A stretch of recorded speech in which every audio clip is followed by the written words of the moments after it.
this thing on.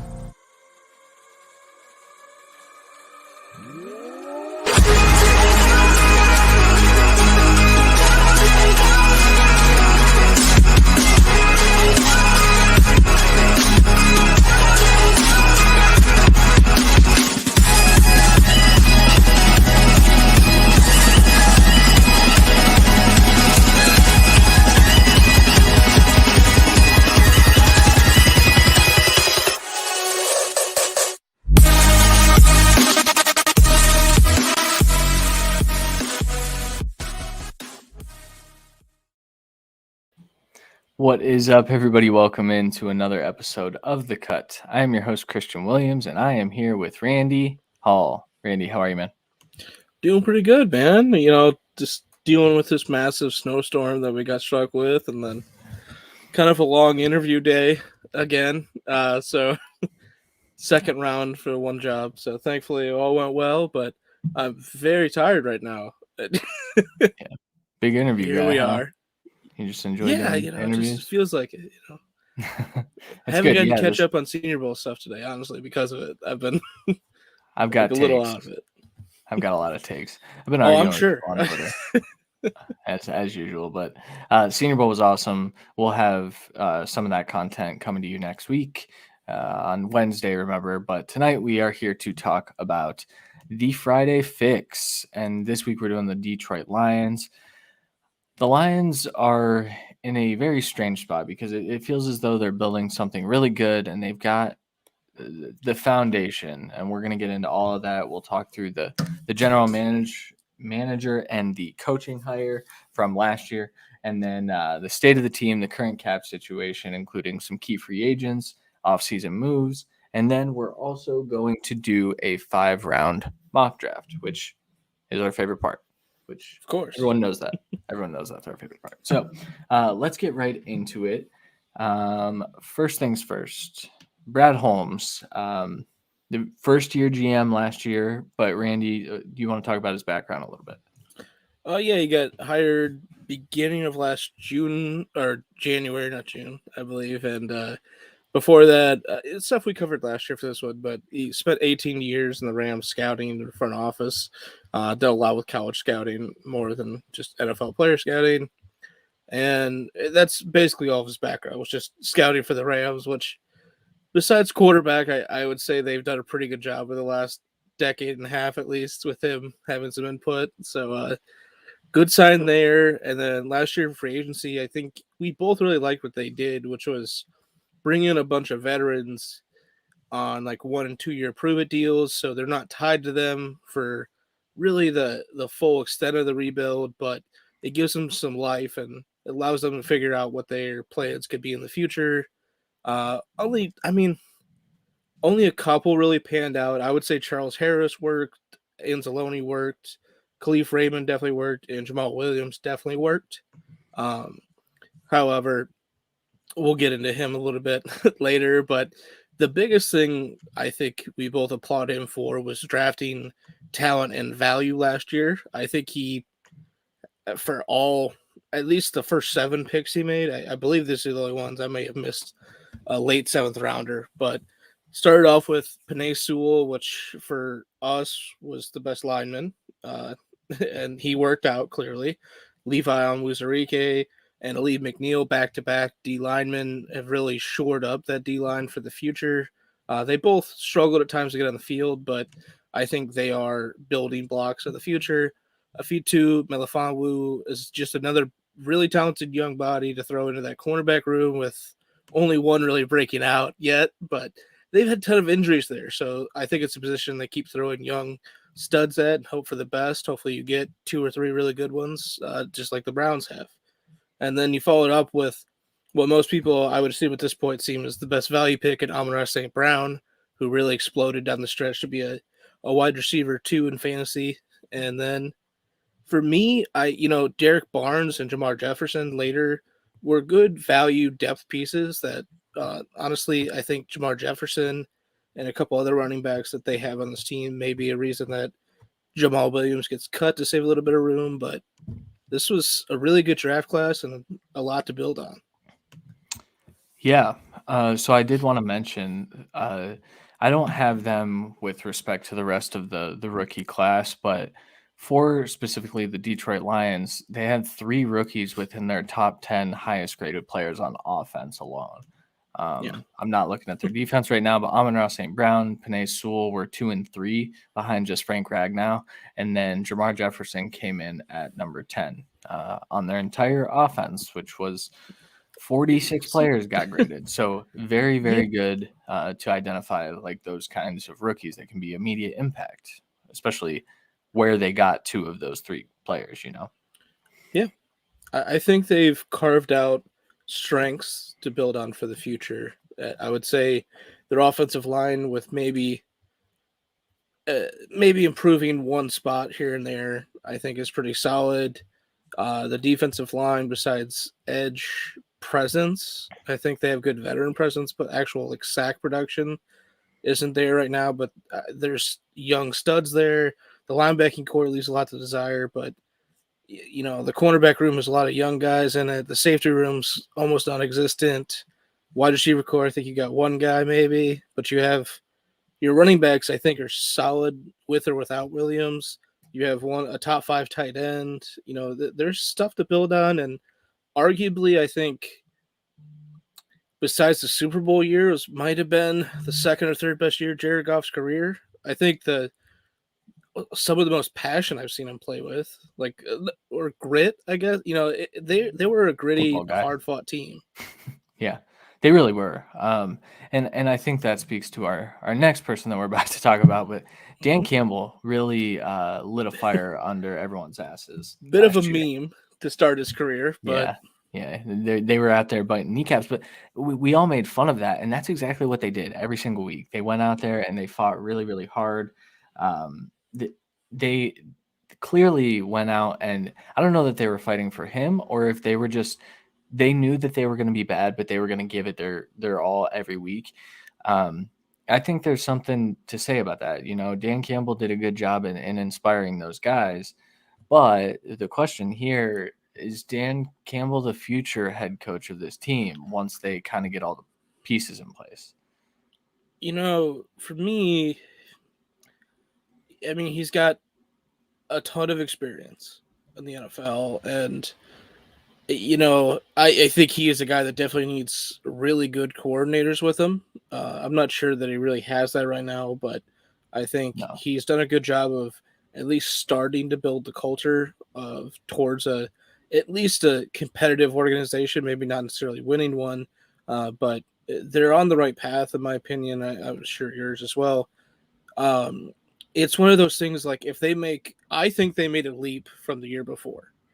If they can Oh, yeah. continue to make another, at least close to leap as they did this last year, obviously we don't think they solve the quarterback situation, at least on the field this year. Maybe they draft a guy that can be the future, but I don't think we see a really increased level of play at the quarterback position this year.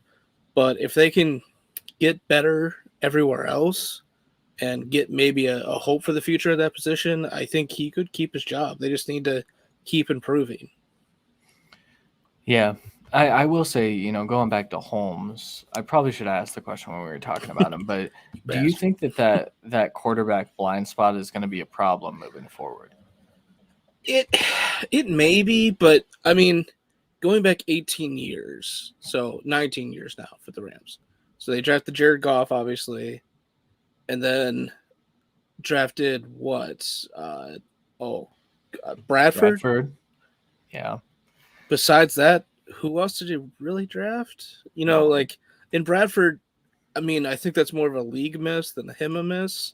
And Yeah, Goff, maybe this isn't as close to the ceiling as we thought Goff would be, but this is kind of what, when we had discussions, this was one of our first drafts that we really got into. We both thought that Wentz would be the more like explosive, talented one, but Goff could be the better career quarterback, staying in the pocket and delivering. And I think we've seen both do that and both fail as well. So I'm not like nailing the coffin for the quarterback position for him, but it hasn't been a success for him I mean, Yeah.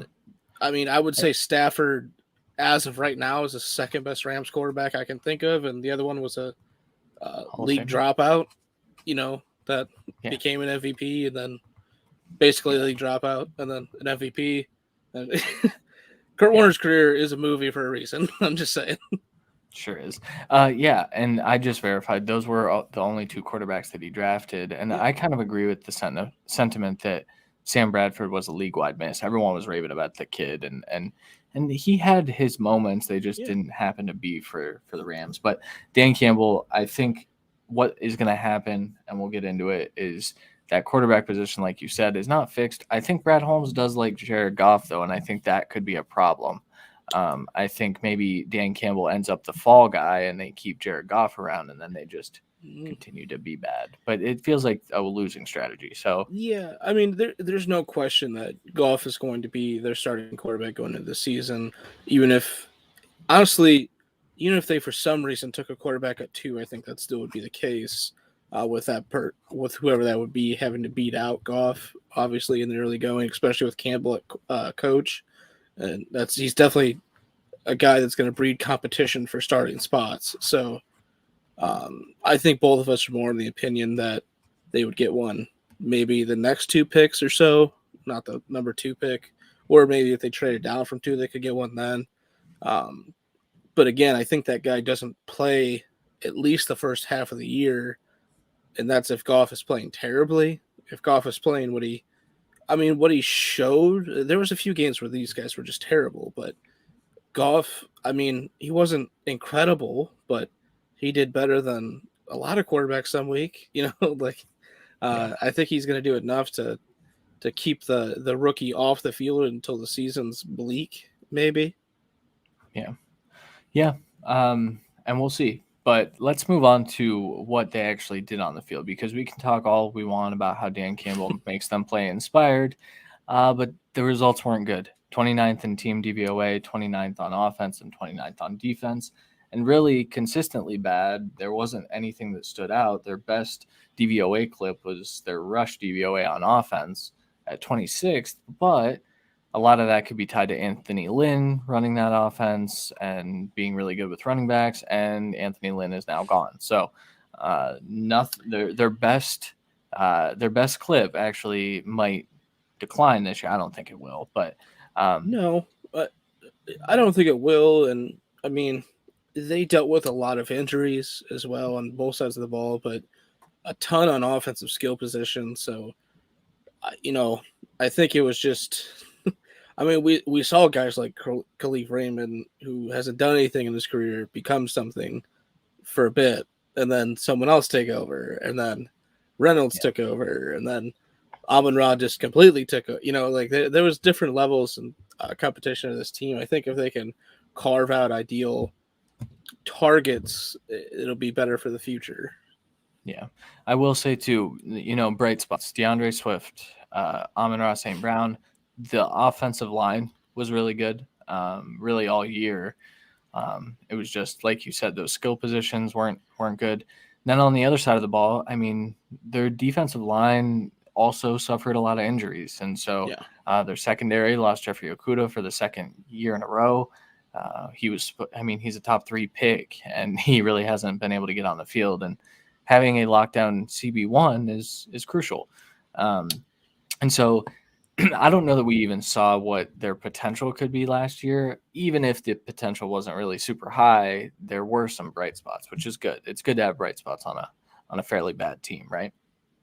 Yeah, I think we saw even bright spots on the defense at different times. Mm-hmm. I would argue that I would argue there were some issues at center, majorly injury, but I think the guards, while they played inspired and pretty well at times, I think especially in the run game, they both weren't particularly incredible. But for secondary, the only player Awari is the only one that really stepped up so far, and I think Walker did in the back end to at least some extent, maybe enough to deserve another chance on this team. But you really only have one secondary player that really is at least broken out to a next level. Yeah.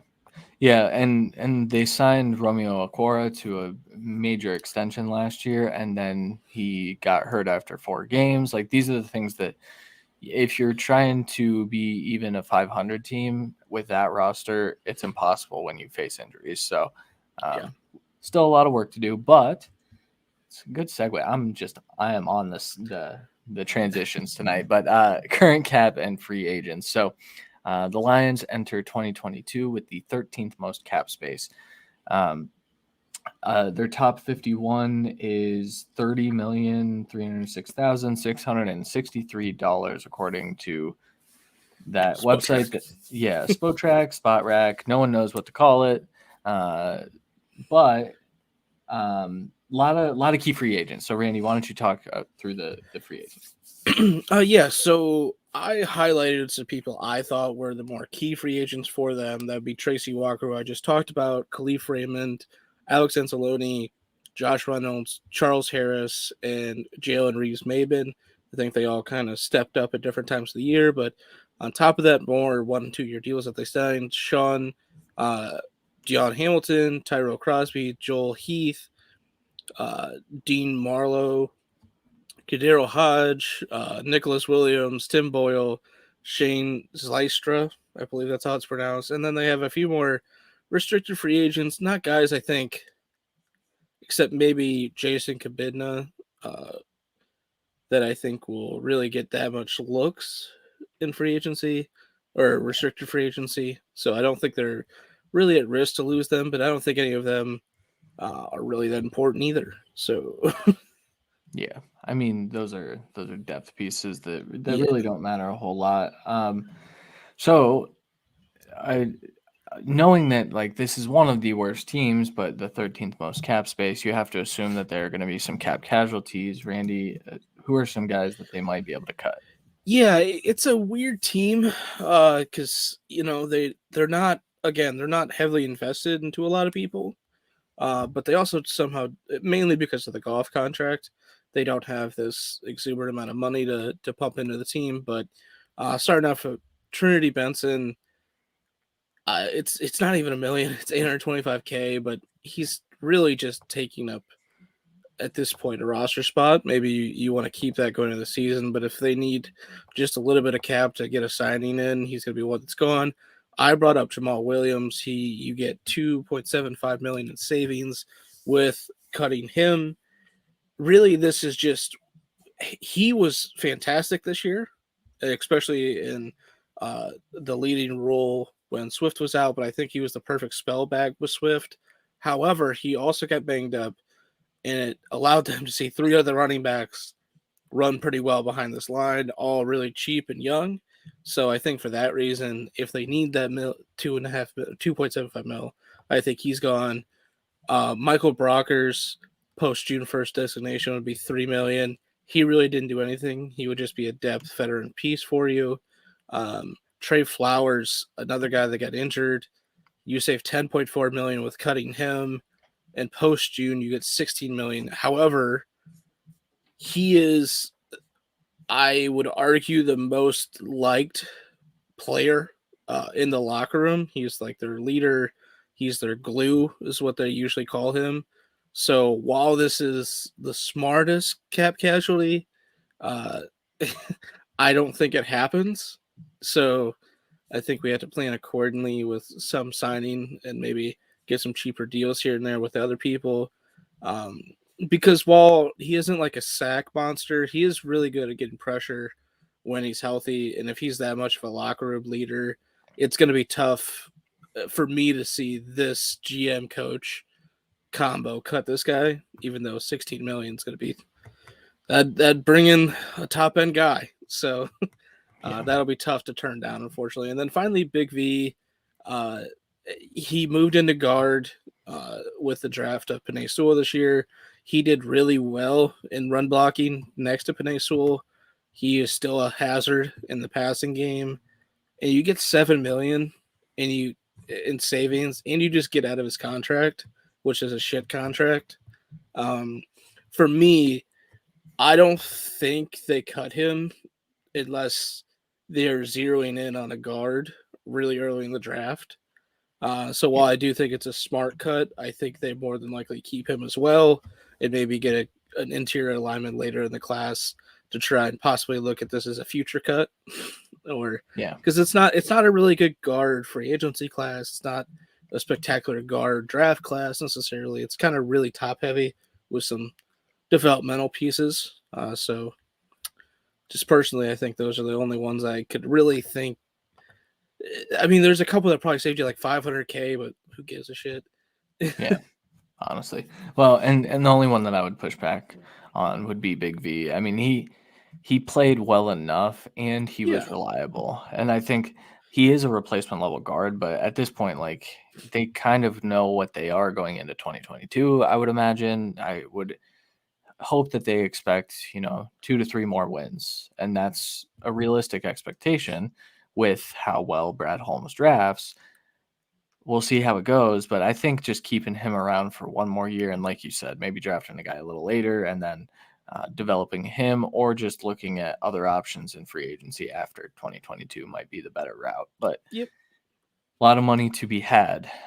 They could really be contenders if they made a few of these cuts. So in order to do that, well, not in order to do that, but if they do that, there are some free agent targets that we feel that they could go after. So, Randy, why don't you go first and talk through your free agents? All right. Yeah. So I always, in these kind of bring up all the people I think they should bring back. And for me, the big four of those is Tracy Walker. I think you could really get him for 2 or 3 years for 2 to 3 million. I think that even if he ends up just being a rotational safety, depending on what else you bring in free agency or what you draft, I think he's earned that spot. I mean, he didn't play incredible, but worst case, I think you could do well for him being on a cheap, your third safety. Jalen Reeves-Maybin played really tough this year.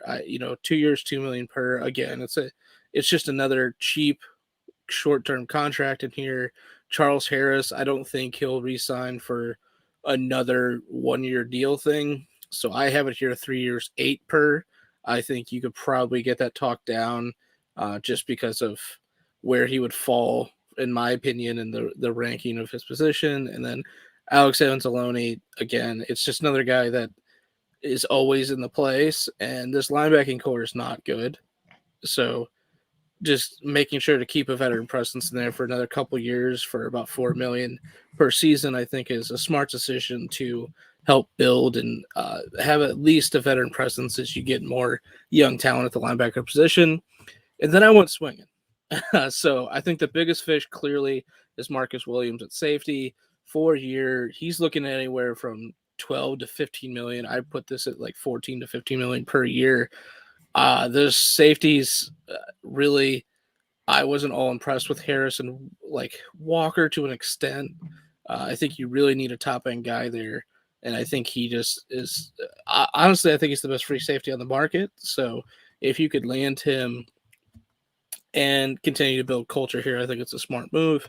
And then Christian Kirk, I have it here. His value on Spotrac was 10 million to 11, like about 11.2 million. I have it as 10 to 11.5 per for 4 years.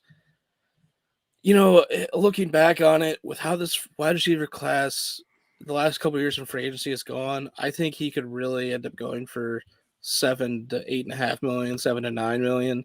And yet again, that's just a huge saving. Maybe it's only a 2 year deal then, but I think he's a very talented receiver that's just about to hit his breaking point to really break out. I know the Cardinals really want to keep him, but however, if they can lure him away and pair him with Amon-Ra and get more of a bigger body receiver to go along with this group, I think they really have a talented three to pair with Swift and Hawkinson for the future. Yeah, that's a good strategy there. And you're right about the free agent class. I was, you guys who are watching can see that Juju's on my list, and remember what happened with Juju last year? Is he was looking for, I think, 12, and he ended up getting 8 from this Yeah, he was team that he just left. he was It looking was for 12. Put it into perspective. Top receiver this year is Davonte Adams, and he's reportedly worth about 26, 27, and it's asking for 30. Yep. So I don't think he gets that, but if there's one person that's going to get it, it's him. and then I would say like Godwin, and then it's really a big drop after that. So those guys are going to be the top of the market, but these middle of the market guys might get really cheap. Yeah, and I mean when you couple that with what I believe is a strong top end of the wide receiver class, like the teams that are super wide receiver needy can go get one of the receivers in the draft Yeah. class too, This is a team that probably needs to do both, which we will get to when we get to our mock drafts. But on my side of things, so I went with Charles Harris as well. He had a career year. He finally put it together, and that was refreshing to see. Alex Anzalone, just because he's cheap, I gave the same amount of money ish. Yeah, so 8 million average per year for Harris, and then Anzalone, I went up a little bit, but after he flashed a little bit when I was watching games, but he did not grade well, and so I think that you might be able to get him even cheaper than the 4.5 per that Randy Mm-hmm. had. So I'm gonna drop that down to like I'll call it 4. Call it 4. Um, then Juju Smith-Schuster. So, we both had the same kind of mindset where we went after one receiver. I think bringing Juju in and allowing him to kind of be the one. I mean, he hasn't been the one in the Pittsburgh offense in quite some time now. And I think that's what he's probably looking for. Now, he did take a shot at Pittsburgh recently. I thought he loved it there. So I think that this is a realistic possibility. I said giving him, 7 million on average is about right though, because he dealt with an injury this year and he only got 8 last year. So, worth noting that he could be a cheaper option, but a really good signing. Juju's I wouldn't say a fantastic receiver, but a good option for a team like this. Yeah, it's weird. He just, for me, he hasn't fully developed as an outside receiver, and I think he can. It's just he hasn't. That's my only concern with development of like Amon-Ra, because I know Kirk plays a little bit in the slot, but I know he can play outside. Yeah, And that's fair. for me, I mean, it's just a small concern. And another small concern with Juju. I'm definitely not. I think he'd work here. It's just I don't know if his, you know, attitude prior to games is going to mesh well with Campbell.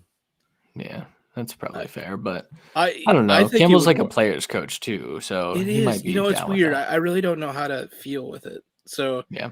yeah, I mean, I think Juju could excel here as the wide receiver one, especially early on, while Amon-Ra, eventual rookie, continue to develop. So perfect. I do want to say that we're going to try to cycle through some of the free agents this year.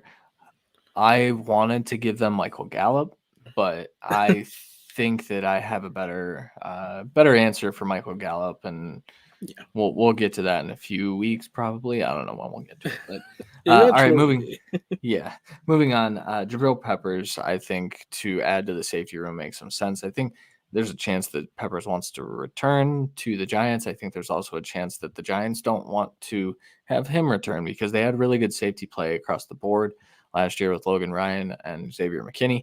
And so keeping him for what his price point might be, it just might not make sense. So returning to the state of Michigan, I think would be fun for Jabril Peppers. And I definitely went with a geographic signing there. But yeah, it's about 7 million on average. I think Peppers was good enough and he's versatile enough to garner maybe even a little more than that, but I think he can be had at that. And then lastly, Levi Wallace, kind of an inconsistent corner from the Buffalo Bills, but I think that's why the Bills are going to be willing to move on from him. I think they're looking to add to their corner room, and I think that just adding bodies to the secondary is crucial for the Lions at this point. So gave him 4 million per and said, "That's all you get, Levi. I'm sorry."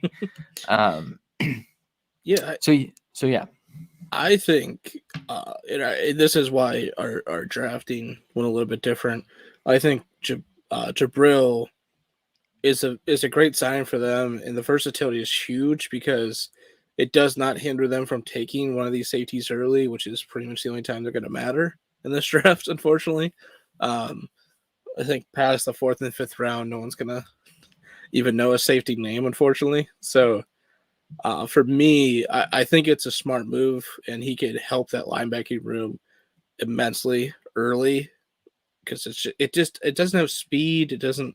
attack well. It's just I think he could really even be a game changer. Just putting him at linebacker fully for this team, maybe bulk him up a bit more and attack the safety room as well, or just have him as the movable chess piece of the team.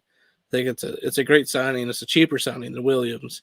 Obviously, I think Williams is better, but that's Yeah, why he gets paid I agree. twice as much. Yeah, excuse me. I agree. I think bringing Peppers back to Michigan and then letting him be a two-way player and play offense too. Sign me up. Let's see it. Dan Just have him be Campbell would be punt the returner coach. at least. Yeah. No, punt returner, safety, linebacker, and then sometimes running back, and then occasionally wildcat quarterback. Good Let's do God. it. I am all Yeah. in on that. I mean, he definitely won't stay healthy for the year, but that'll be fun. Yeah, he doesn't even do that, just playing defense now. So, Exactly. all right. Let's move over to some of the team needs. So, obviously, we attacked some of those, but this is kind of a list. I assume that, Randy, did you pull these from the Draft Network as well? Yes, but I also went back over this one. I think it's correct. I agree. In like importance and everything. So yeah. So first need edge rusher, then wide receiver, quarterback, cornerback, safety, linebacker, interior offensive line, running back, but depth, and then interior defensive line.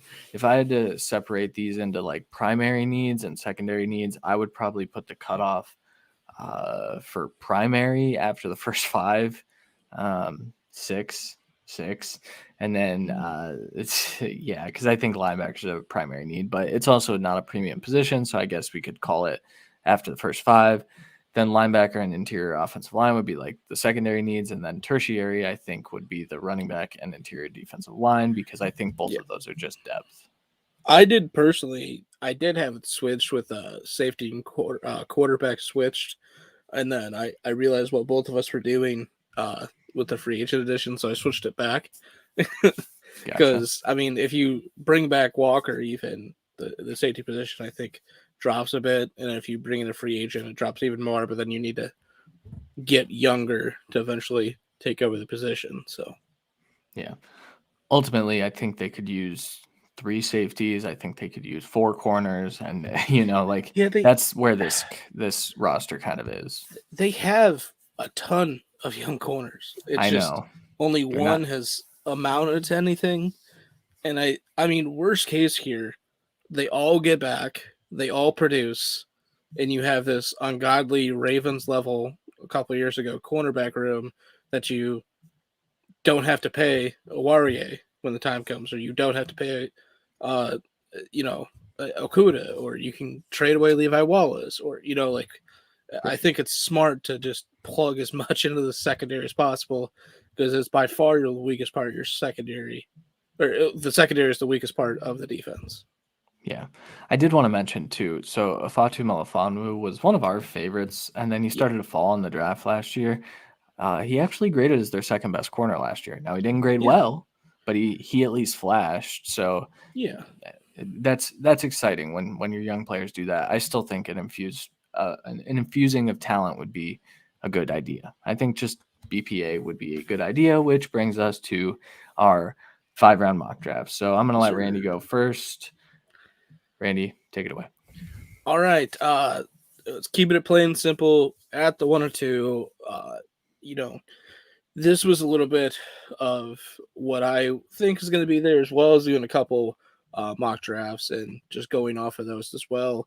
Most of them right now have the Jaguars taking a tackle at 1, so that left the pick of the litter between Thibodeau and Hutchinson, and I want Hutchinson. I think either one is the right fit, but I think Hutchinson, with the connection and a little bit of the attitude, I think he just fits here just perfectly, and he doesn't have to lead the state. It's one of those picks where it's too smart to not give it to him. And then I followed it up with Sam Howell at quarterback at 32.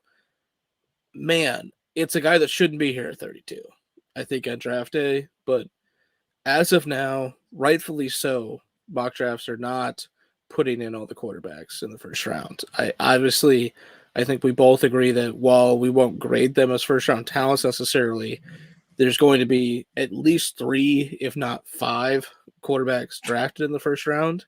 And these late picks are going to be ones that teams trade up for to get that fifth-year option. I think it's smart for the Lions to stick here at 32. I saw a lot. It was, for me, it kept being between Howe, Carson Strong.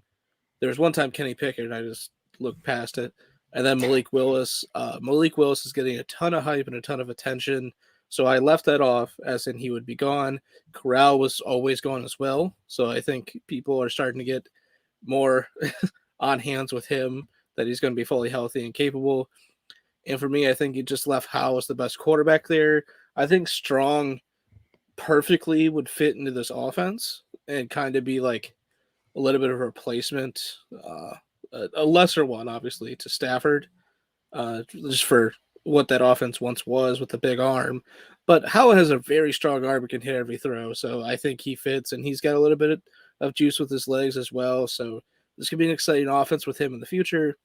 I followed that up with David Bell at wide receiver, a guy that's not great at anything but good at everything, and he's a bigger body than everyone else that was going to be left.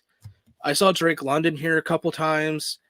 I don't think, as of right now, that I would allow myself to pick Drake London at pick 34 because he should be gone. Just like I saw Nakobe Dean at these picks as well, and I was like, well, no, he'll be gone. So I just left it alone. And Bell, I mean, continually it was between him, Jahan Dotson, Chris Olave, and someone else, all of which are not big body receivers. Not that Bell is this enormous receiver, but at 6'2" and some good weight, I think he at least gives you more than what is the same of this team. I think Olave or Dotson would be a good fit as well, just being a pure get open route runner. I think that would be great for this team, but it's a lot of what they have just at a lesser level right now. So get something different here. And Bell can do, everything. So they did a lot of end arounds and stuff, and I think Bell could excel there at different times. Followed it up with Kaiir Elam. Again, we're attacking the cornerback and safety room, but because of the signings they made at safety, I've kind of avoided it for these first 5 rounds. Elam, 6'2", about 200 pounds, physical, taking on blocks. He's a pretty good tackler, good in press, keeps his leverage. I know we're going to get into cornerbacks a lot later, but I mean, he's really good sinking his hips and keeping his pad level where it needs to be. I think he follows everything well, has some top-end speed to go downfield. I think he's, at worst, going to be a rotational corner for them in the future. And then, you know what? Let's throw right back at the cornerback position with the guy that we really like watching this year. I think he's going to continue to rise up boards in Kobe Bryant. About the same. He's literally just an inch shorter, about 6'1", 200 pounds. I don't know if that's his official weight this week. I didn't double check that, but I know it's about what he's usually graded as. And,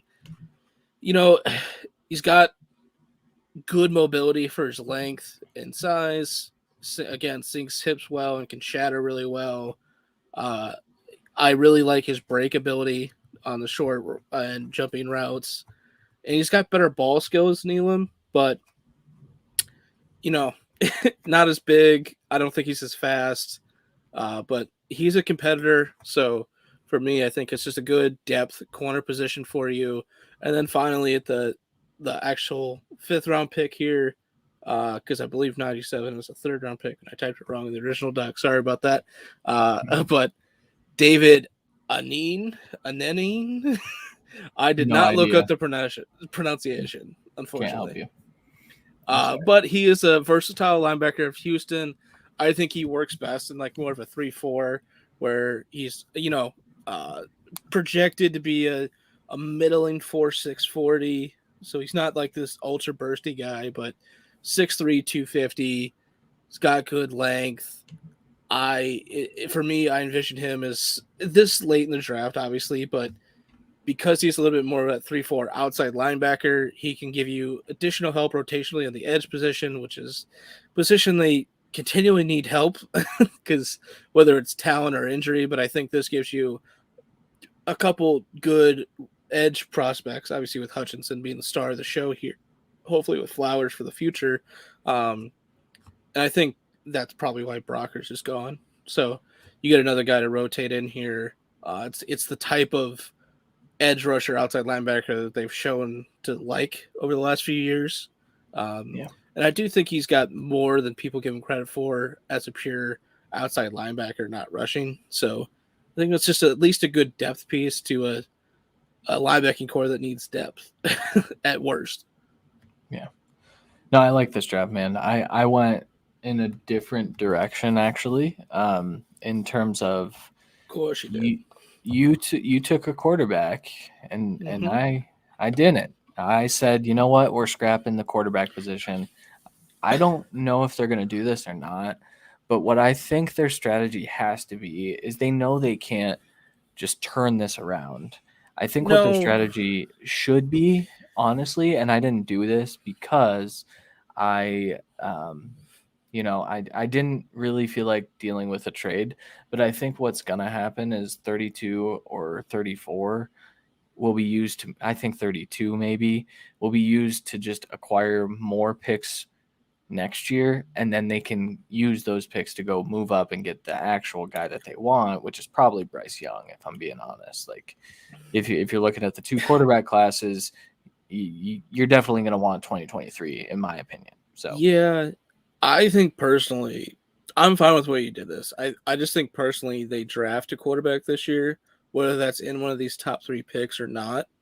Obviously I yeah, have it going that way, but I mean, it wouldn't surprise me if they wait till the first third round pick here and pick someone that's left to give themselves a shot at the future without costing or turning them away of possibly going that route next year. But it at least gives them a possibility in case Goff just plays terribly. It gives them a possible hope for the future, besides just Blau. Like yeah, that's not, you can't Tim throw him Boyle. out. Yeah, and Yeah, Boyle. Like you can't just throw those out again. You need at least somebody.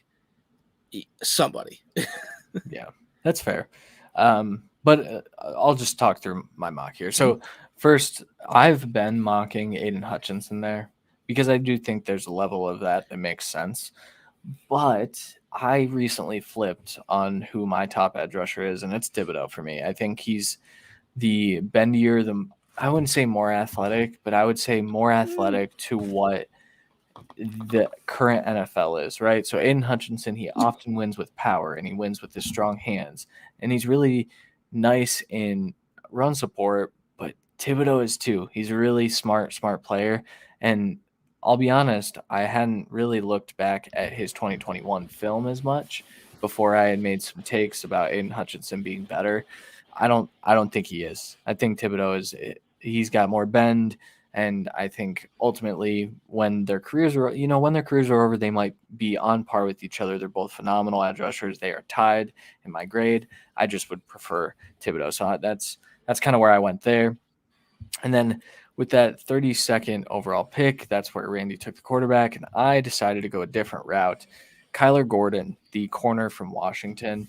I've been hyping up Trent McDuffie, and Kyler Gordon popped on film a few times, and I hadn't studied him, and I still haven't studied him enough to grade him, but he is getting a lot of buzz as potentially one of the top 5 corners in this class. He graded as the 3rd best corner in the nation last year. Just an incredibly sticky corner. Fairly athletic. I think Washington probably had the best corner duo in college football last year, and that's rivaling Kobe Bryant and Sauce Gardner. But yeah, I went Kyler Gordon here. Just like we said, we're infusing this secondary with talent. We need to. Then I went with Senior Bowl standout Jalen Petrie. He actually won the award for best safety on his team, voted on by his teammates. Had an incredible week. This guy was getting talked up. I believe Connor Rogers from Bleacher Report and PFF. He was talking this kid up from Baylor. He's very versatile, really good in coverage. He can play man, he can play zone. Good athlete. I think we're going to see his stock rise even more than it just did at the Senior Bowl. I think he's going to make some plays tomorrow too. Then I went with Skye Moore, the wide receiver out of Central Michigan. Sounds right. Western Michigan. This is why we put her in the show. Yeah, I know. He's out of Western Michigan, but I just talked about him on one of Campus to Canton's podcasts. He is one of my favorite receivers in this class. He's my 5th overall graded receiver right now, but I know that the NFL is probably going to have issues with his size. He's probably 5'9.5", maybe 5'10". He's a separator though, man. I thought about giving them like a big go-to target guy. But I think separators are going to be what's best for this team. I think mixing Skye Moore in with Amon-Ra St. Brown is a really, really fun wide receiver duo moving forward. I think Skye Moore, I have a comp for him. I'm not telling anyone yet. I'm going to tell Randy off air so we don't get canceled. Then Kobe Bryant, like Randy was talking about, another player who had an incredible week. He's very patient. He lets the receiver tell where they're going, and then he just reacts. He's got good burst. His closing speed is really, really good. I don't know. I think I don't know if they voted on this at the Senior Bowl, but he stood out on the film. He was always sticky in coverage. And then, man, I just wanted like some nice Senior Bowl standouts. Dominique Robinson. This is a guy that out of Miami of Ohio who I thought lacked a little bit of bend, and the bend necessary to be a day 1 or day 2 pick. But he had a really good week. I think he showed out against higher level competition, and I think that matters. I think that's going to push him up a little bit. I think I had him graded as a 6th rounder, so moving him up to 5th makes some sense. But good player, just doubling up at edge rusher. Even though, edge rusher, I would argue, is probably their best piece on the defense, but it never hurts to go get some depth. The Akora brothers are good, Romeo especially, but Julian had a good week, or a good year, and then Trey Flowers, if he comes back, I think that the mixture of all of that, a 5th round depth piece, though, you're not expecting a whole lot out of Dominique. No, but it gives you a shot, just like I said, with corners, it gives you a shot at possibly moving on from them, a couple of those more expensive pieces in the next year or so. So he's a guy that I honestly was going to put, and I saw you take him. So I just kind of moved on to someone else in a different position, kind of. Correct me if I'm wrong, but Petrie is the one that has kind of stuck to safety at the Senior Bowl, but has kind of been dominant in man coverage and a lot of the one-on-ones and different parts of the day. Because there's one, I looked at both. There's 2 corners that I looked at basically like heavy the first and second day. One of which has basically been moved to corner for the whole time, and then the other one's Petrie, and I believe he's just been doing a lot of what kind of we saw with like Holland last year a lot, not necessarily just on tape where he was obviously a good safety, but he was used a lot in the slot to be a man up, slot corner.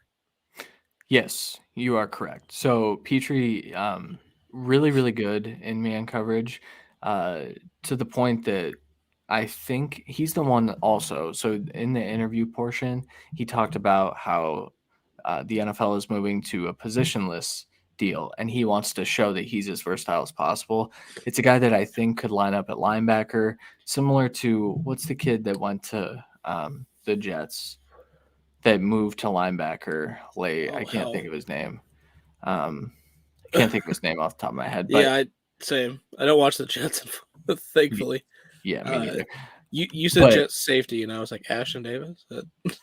Yeah, it was everyone's favorite, and I thought he was kind of not very good on tape last year, but when he moved to linebacker, I was intrigued.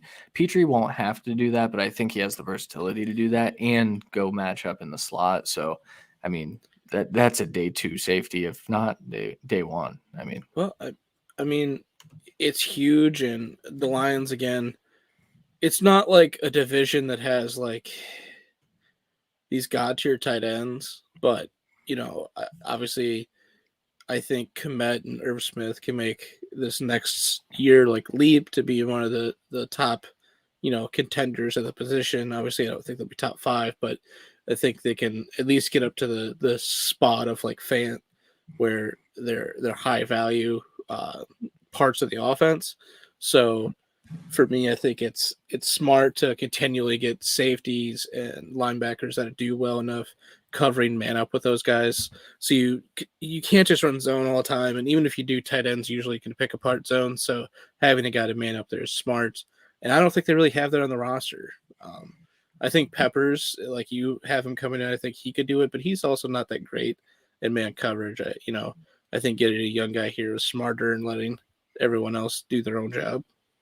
Yeah, I think the vision that I had was that Peppers would be kind of like you're in the box, and then Petrie would be versatile enough to maybe they run some 3 safety sets. Like They would, they, yeah. they would have that ability. I was thinking of Hamza Nasruddin from That's last year. thank you. I I was couldn't like, is it off the tip of my tongue. because I was in my head? I was like, well, it's not Diablo. It's not Diablo. I know, but he did the same thing. Hufanga? That's Is why. it? Yeah. I just couldn't remember Nasir Dean, who did basically play linebacker safety in college, anyways. So, yeah, I think with like the Pepper signing and maybe keeping Walker and Harris and then picking him up, I think they would do a lot of teams are doing now, having 2 corners out there and then 3 safeties as well. Especially with the teams like this that don't have this great linebacking core, especially speed on third downs, it allows you to have Peppers in the box to give you more speed there as well as good tackling and hit power. Obviously, not as good hit power as a linebacker, but it's something we saw a good amount from different times while Diablo was developing for the Raiders with Abram this year, where they allowed him to be up more because Morig in the back could handle all the other stuff, and they had help at corner, surprisingly. So this is a team that I think is akin to the Raiders the year before, where there wasn't a lot in the secondary, and I think this is enough to possibly get them to the next step. Yeah. And it's worth noting that we both went, we both went heavy defense. I went heavier defense. You made 2 offensive picks, and I went with just 1 at wide receiver. But it's worth noting too, what? Oh yeah, no, just one of my signings too. Yeah, this defense needs fixed, I guess, and that's where I went with it. Well, it's developing. There's chances here. You can't again. This isn't a playoff team. Even with all these changes, they have if it all works out and Goff plays really well, they have the possibility, if this defense can really turn around with all the changes we've implemented one way or the other. But for me, you're just wanting a couple more wins and development and answers across the board with some of these younger and veteran guys that have been injured and different things. And maybe the answer of Goff completely, or whatever rookie you bring in at quarterback, or, I saw talk of Jimmy G going here now, and I was like, no, that doesn't make any sense. It's an upgrade, but who gives a shit? And you don't have money. So so again, it's not going to be the turnaround where this is 2 straight teams. Unfortunately, they're the first 2 picks that, these changes aren't going to change much, but it's at least building to the future where we both would want it, giving a direction and culture and definition to the team. Yeah, for sure. And that'll do it for our Friday fix of the Detroit Lions. Lions fans, make sure you let us know what you thought of it. I know it's tough to watch us just pound the defense and not really worry about the offense when the offense did look. But here's the thing, though. The offense had times where, it looked competent, and that was with Goff at quarterback. So if you add a couple of wide receiver pieces, Hawkinson gets healthy, Swift gets healthy, this offense looked competent without Hawkinson and Swift for most of the year, it felt like. So you add in, honestly, it's the only part, what did we go off of? We had 2 or we have a few pieces at D-line that we like, and we have 1 corner we really like that we've seen some from. That's the defense. The offense is where your studs are. And it's not a ton, but you have bright future with Amon-Ra, and then you have 2, you could say at worst top 10 at their position with Swift and Hawkinson, if not top 5, obviously with Hawkinson. and I think Swift is deservedly around there as well. So, you have stuff there, and you have that line. So only giving more weapons to the offense at a slight cost because you don't have the quarterback is smart for this season. Yeah, for sure. All right, that'll do it. Remember, as I said, we'll be back on Wednesday rather than Monday. I'll be at a work conference. Randy and I won't have a chance to record a podcast. I don't think. Well, I don't think I'll have that kind of time. But Randy and I get to see each other in person for the first time in a while, so that's exciting. I know that you guys don't give a shit about that, but we'll be back on Wednesday to talk through the Senior Bowl recap, and we might do something else with that as well. Not quite sure. I was able to watch all of the Senior Bowl practices, feel pretty good about it, and then I'm going to miss the game, so I'm going to have to figure out a way to watch the whole game. Do you work tomorrow? Sure do at Ballsy 2:00. Yeah, it's not ideal. So, but yeah, we'll have the Senior Bowl recap, and then I believe we're getting close to our positional breakdowns. I think there's a mock draft, one more mock draft before. I'll double check quickly before we bounce. But yeah, it's not. We're already pumping through. So, yeah, we are doing a post Senior Bowl mock after this next show, and then we jump into quarterback rankings. So, AKA Randy needs to stop doing interviews every day so he can scout. That's true.